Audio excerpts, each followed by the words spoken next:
Et expliquez-nous, Nicolas Poincaré. Il y a une étude mondiale qui révèle l'ampleur de l'anxiété des jeunes face au changement climatique. 3 jeunes sur 4 dans le monde jugent que le futur est effrayant. Mon Dieu, on parle d'éco-anxiété désormais. C'est quoi? De quoi s'agit-il? Alors l'éco-anxiété, c'est la peur d'une possible catastrophe écologique. Le mot est apparu il y a quelques années. Le phénomène est mondial, mais ce qu'on découvre aujourd'hui, c'est son ampleur chez les jeunes. La plus vaste étude jamais réalisée a été publiée hier par le Lancet. 10 000 jeunes ont été interrogés dans une dizaine de pays, dont la France, les États-Unis ou l'Inde.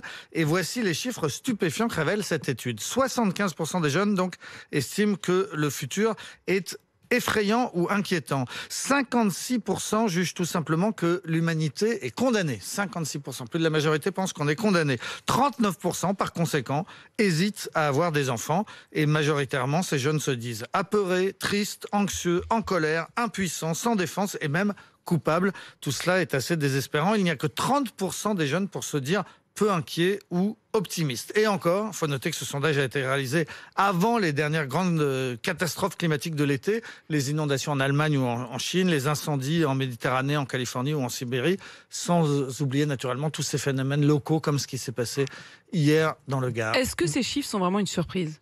Alors oui, parce que il y avait déjà une multitude de sondages et d'études qui nous disaient que les jeunes étaient très sensibles aux questions climatiques, mais on n'avait pas mesuré l'ampleur de l'anxiété. La principale auteure de l'étude d'hier, une psychologue anglaise qui s'appelle Caroline Hickman, résume les choses ainsi.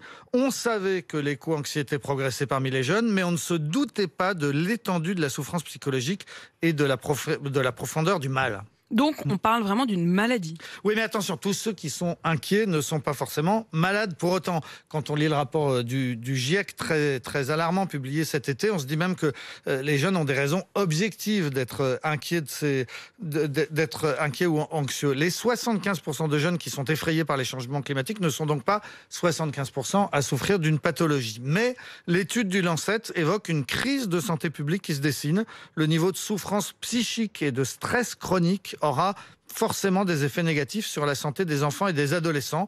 Quand on perd confiance en l'avenir, on est plus sujet à la dépression. Cette maladie a un nom savant. On parle de la solastalgie. Solas, c'est le refuge. Algie, c'est la douleur. C'est donc la maladie de la douleur de perdre son refuge. En l'occurrence, ce que ces jeunes ont peur de perdre, c'est tout simplement la planète. C'est un philosophe australien qui avait inventé ce terme il y a 20 ans, après avoir étudié des habitants d'une vallée qui avait été ravagée par l'industrie minière. Ils avaient donc perdu leur habitat, leur cadre de vie et souffraient de dépression. Une enquête récente de la revue Science et Avenir a souligné l'augmentation des troubles liés à ces peurs du changement climatique chez les jeunes, des troubles du sommeil, des troubles du comportement alimentaire, et puis une plus grande fréquence des conflits familiaux, des adolescents qui s'opposent systématiquement à leurs parents sur toutes les questions du tri sélectif, de l'alimentation bio ou bien de l'utilisation de l'avion. On pourrait résumer ça en disant qu'il y a un peu plus de Greta dans les maisons? Exactement, c'est le pédopsychiatre Stéphane Clerget qui a utilisé ce terme d'ado